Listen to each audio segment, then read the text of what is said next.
17 janvier, bonsoir à tous et bienvenue dans le journal de TNTV. Voici les titres que nous allons développer ce soir. La justice se saisit des plaintes déposées contre les propos racistes à l'Assemblée. Une information judiciaire a été ouverte. On revient ce soir sur les circonstances de cette affaire. Avec une arrivée annoncée en 2024, le Veytere 2 viendra gonfler la flotte des cargos qui desservent les Rarumat Ey. La concurrence s'accentue sur cette liaison. Nous aborderons ce sujet et d'autres points de l'actualité avec notre invité, le ministre des Grands Travaux et de l'Équipement en charge des Transports, Jordi Chan, et l'invité de la rédaction. Enfin, nous irons à l'université où la fratrie Athème a présenté ce matin son nouvel ouvrage, la suite de son étude comparative du tahitien, du français et de l'anglais.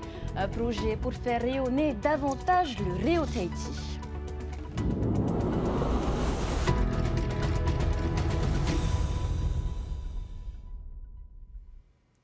La procureure de la République l'a annoncé aujourd'hui. Une information judiciaire est ouverte après les plaintes déposées par Edouard Fritsch.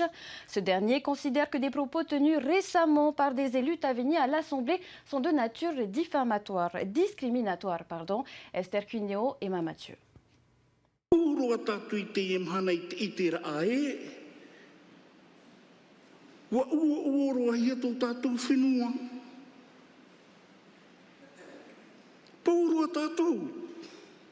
Ces propos tenus par Mitema Tapati à Taraoy le 26 octobre avaient déclenché un tollé du côté de l'opposition. Il est inadmissible qu'aujourd'hui encore qu'on puisse tenir des propos racistes, et je pèse mes mots ce matin.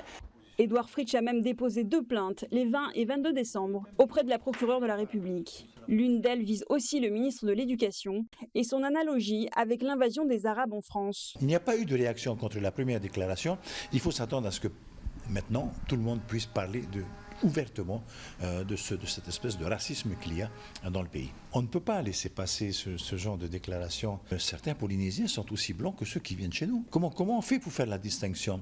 Sinon, effectivement, que ce genre de déclaration provoque chez nous une division de notre société. Et ça, c'est pas bon. Des propos également condamnés par Ahereya Polynetia. La société polynésienne, elle est mixte, elle est métissée. Ce n'est pas une question de couleur de peau.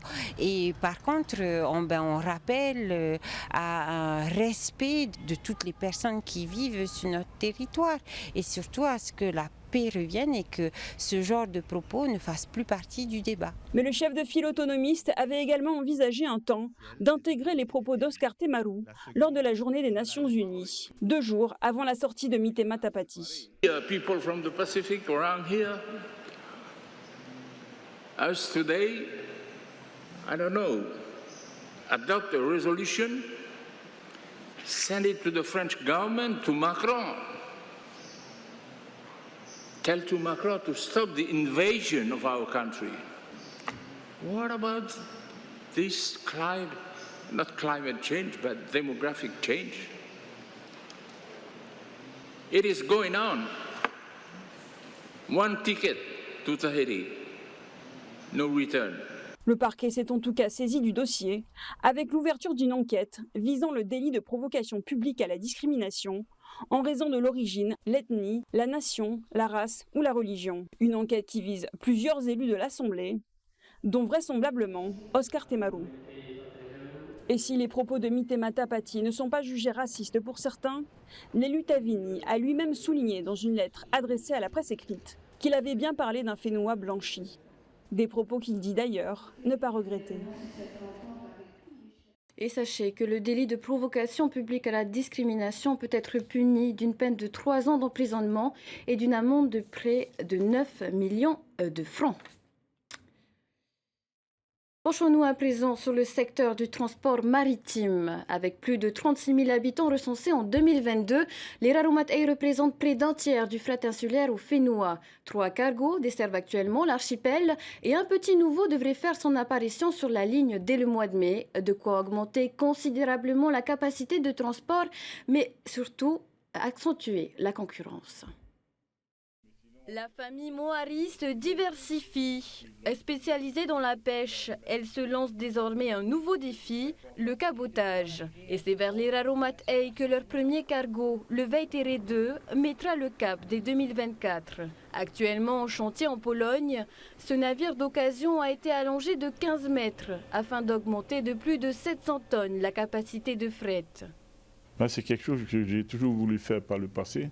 J'ai choisi de faire la pêche hauturière, mais là aujourd'hui je reviens un peu à mes sources. Là où on veut se positionner, c'est plutôt sur notre façon de faire du fret, quoi. Beaucoup plus respectueux de la clientèle, beaucoup plus proche d'elle. Notre objectif, c'est de répondre à leurs attentes. Pour se distinguer de ses concurrents, la société de la famille Mohari travaille actuellement sur un processus de traçabilité des marchandises et matériels transportés. Un service qui n'est pas encore proposé aux Fénois. Ce qu'on souhaiterait, c'est que pour l'usager, pour le particulier ou pour l'entreprise, qu'ils puissent suivre leur fret à partir du moment où ils le déposent auprès de notre équipage. Donc, ils pourront suivre la manière dont le fret arrive en fait à chacune des destinations, que ce soit pour le premier stop, si c'est Huahine, ou que ce soit le troisième, si par exemple ça serait Bora Bora. Du côté de la clientèle d'Erarumat Ey, la mise en place d'un tel système est bienvenue. C'est pas mal ce suivi-là parce qu'il y en a beaucoup qui ont perdu leur matériel. J'ai une mamie encore qui a perdu sa débroussailleuse. Maintenant, est-ce que ce suivi, ça ne va pas encore causer un coût supplémentaire? Ça m'est déjà arrivé effectivement de perdre un colis. Ce n'est pas forcément de la malveillance. Maintenant qu'il y a un suivi pour une meilleure gestion au moment de la remise du colis, moi je pense que c'est positif. Effectivement, les gens seront plus rassurés. Après l'incendie du Taporo 7 en mars 2022, il ne restait plus que 2 navires pour assurer le transport de fret au Rarumat Ey, le Hawaii Kinui et le Taporo 6. En mars 2023, le Hawaii est venu compenser l'arrêt du Taporo 7. À partir de 2024, le Veitere 2 gonflera la flotte. Et à partir de 2025, le Hawaii Kinui, construit en 1980, sera remplacé par le Hawaii Kinui 2. Et même si les statistiques démontrent une croissance de la quantité de fret ces 3 dernières années, l'arrivée d'un 4e navire sur le marché n'est pas vue d'un bon œil par l'armateur des Hawaii Kinui. Aujourd'hui, la desserte et les volumes sont entièrement satisfaits, puisqu'avec 3 navires avec le Taporo 6, on est largement au-dessus de la demande des îles sous le vent. Et ce nouveau navire, je ne dis pas qu'il est malvenu, mais quand on se retrouve à 3 navires à Bora Bora, Bayar Ey, Taporo 6, Hawaii Kinui, sur Taha, au niveau des quais, ça pourrait poser problème. Idem sur les quais de Papeete. Si le marché des Rarumat Ey est particulièrement convoité, d'autres parts sont à prendre, notamment sur des liaisons entre les îles éloignées. Les Taporo, par exemple, desservent les Tuamotu du Nord-Est, ce qui n'existait pas avant. Le Taporo 9 allait directement aux Marquises. Et maintenant, depuis qu'il passe par le Tuamotu du Nord-Est, il répond à une demande des Tuamotu qui veulent avoir des fruits, des légumes, de la viande fraîche. Et les marquises peuvent fournir cette viande fraîche, ces fruits, ces légumes. Donc ce sont des petits marchés qui peuvent être développés. Un développement qui pourrait se faire avec des navires plus récents, car la réglementation oblige le renouvellement d'un bateau après 30 ans d'exploitation, une échéance à laquelle doivent se préparer plusieurs armateurs de la place. On reste dans le thème avec notre invité, le ministre des Grands Travaux et de l'Équipement en charge des Transports Maritimes, Jordi Chan, bonsoir. Yorana Athéna et Yorana à tous nos téléspectateurs. Alors, on l'a vu, la desserte maritime des Rarumat Ey est convoitée par les armateurs. Un 4e cargo annoncé et déjà se pose la question des infrastructures, des quais. Mais c'est quelque chose que vous anticipez ? Alors avant de parler des infrastructures, je souhaite parler de la desserte car nous avons plusieurs objectifs en la matière. Le premier, c'est de renforcer la desserte sur les Rarumat Ey avec la mise en service de 2 navires supplémentaires d'ici à 2026. Qui permettra de promouvoir la concurrence et de diminuer, bien entendu, le coût du transport des marchandises et des passagers. La deuxième chose que nous souhaitons faire, c'est améliorer la qualité de service en rendant obligatoire le logiciel Revatois d'ici au milieu de l'année 2026, qui permettra de dématérialiser toute la procédure de connaissement, tout le processus de connaissement qui aujourd'hui se fait sur papier. Ce qui nous permettra d'économiser à peu près 1 million de documents qui sont aujourd'hui archivés tous les ans à la DEPAM.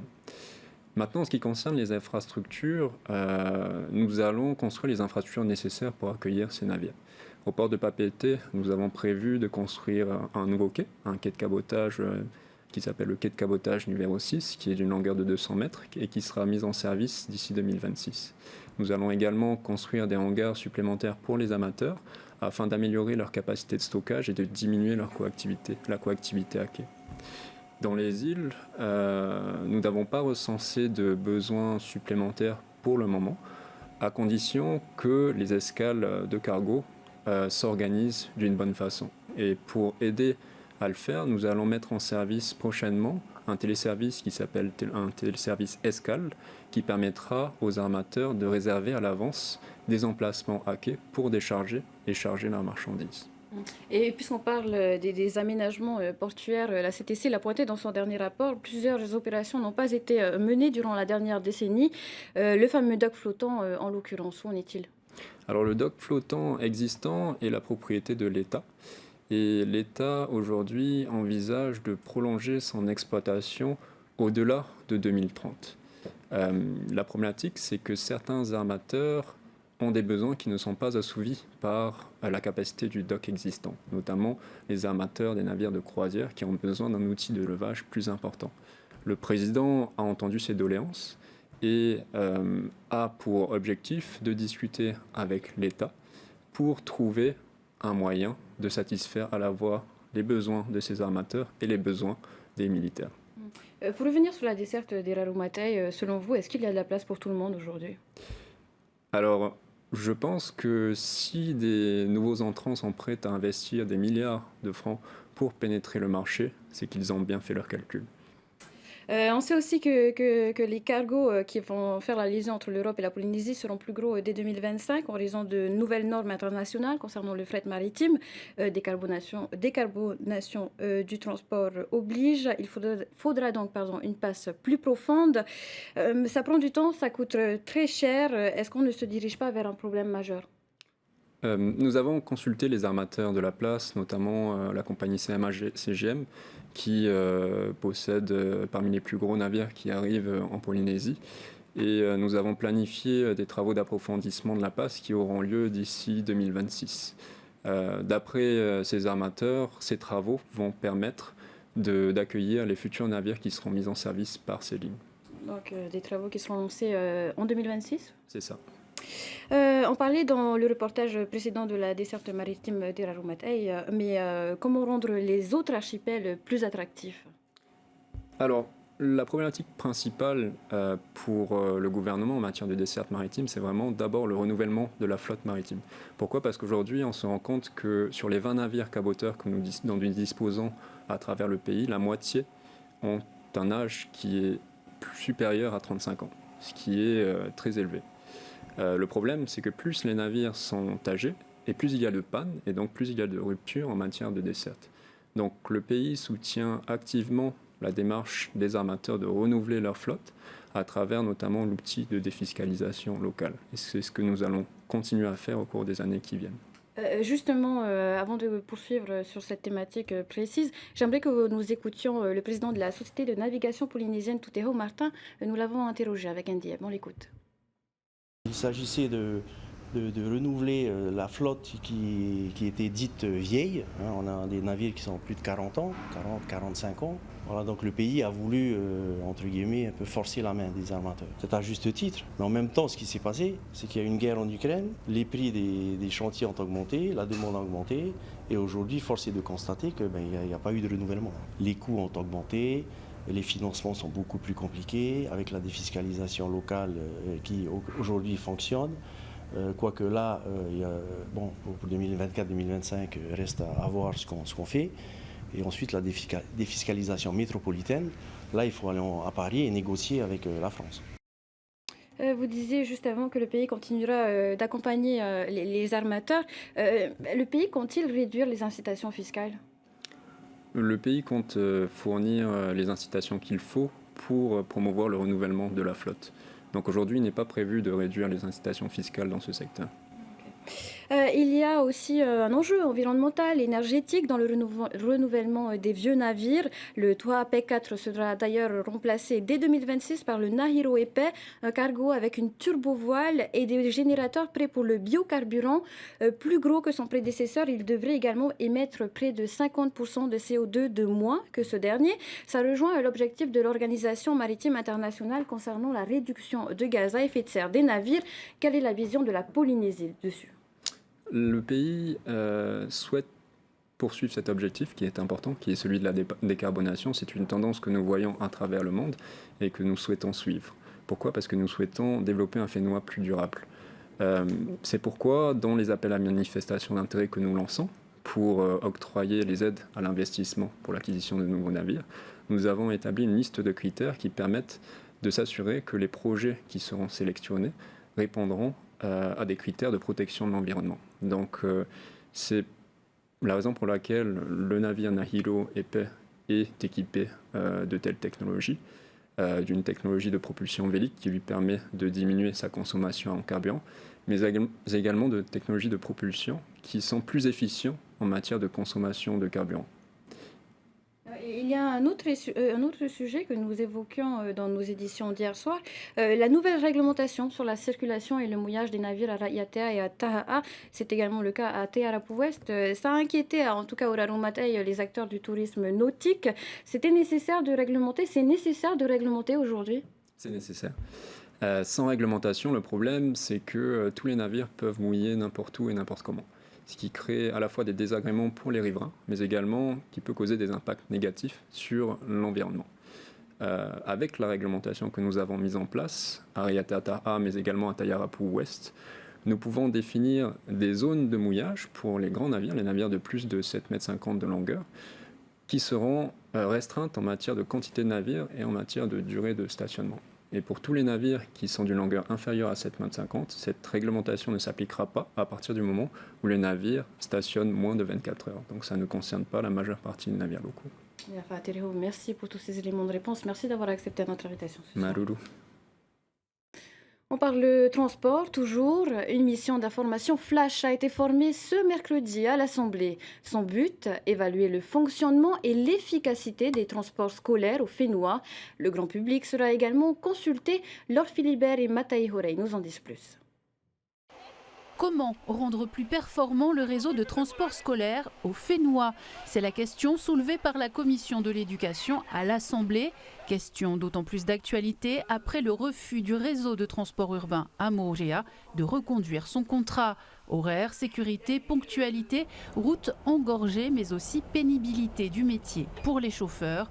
Tout va être passé au crible par une dizaine d'élus volontaires. L'idée, c'est de lancer des missions d'information de 3 mois. On appelle ça des missions d'information flash. C'est la première fois qu'on lance ça. On va rendre notre rapport en avril. Ensuite viendra une autre mission d'information dans un autre domaine. L'idée, c'est de faire un point en 2024 aujourd'hui. Quelle est l'efficacité, l'efficience et la qualité des transports scolaires. Côté chauffeur, plusieurs constats. Certains subissent des incivilités, voire des violences. L'un d'entre eux a eu le crâne ouvert par l'un des passagers l'an dernier. Les sociétés peinent aussi à recruter, le permis D ne pouvant plus être passé en Polynésie. Oui, il faut que ce soit une priorité. Ça circule mieux, mais pour ceux qui vont en ville, il faut qu'ils prennent le bus vraiment tôt le matin. Et je sais qu'à Tehupo, il y a le premier bus à 2h45 quand même. Aujourd'hui, on n'a pas assez de chauffeurs aujourd'hui. Maintenant, il faut passer le permis pour aller à Nouméa. Les familles premières usagères de ces transports pourront donner leur avis en ligne. Alors ce sera sur le site de l'Assemblée, accessible sur la page Facebook de l'Assemblée.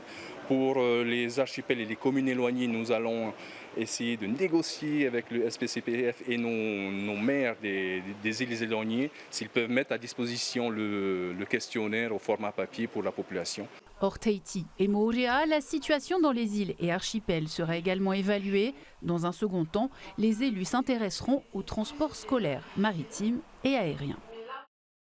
Ils sont maîtres de conférence à l'Université de Polynésie. La fratrie Athènes présente le second tome de son ouvrage Éléments pour une étude comparative du tahitien, du français et de l'anglais. Le résultat d'un travail de longue haleine pour faire rayonner la langue tahitienne. Les détails avec Esther Parocordet. Le tahitien, fonctionnait et était analysable comme toutes les autres langues. C'est unique sur le fénois.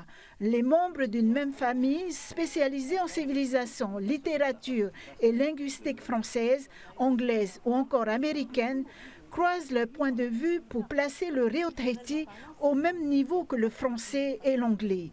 Félix, Carole et Florent Athème se sont appuyés sur la théorie du célèbre linguiste français Antoine Culioli. Cette approche, donc, dans le cadre d'une théorie que l'on appelle donc la linguistique énonciative, ça a permis, au-delà des spécificités de chaque langue qui sont uniques, qui ont chacune leur beauté, ça nous a permis d'accéder un petit peu en profondeur aux structures plus abstraites qui gouvernent l'acte d'énonciation. On n'avait pas d'a priori sur les... Pur produit du système scolaire polynésien, Carole et Florent Athème contribuent au rayonnement de la langue tahitienne en suivant les traces de leur père.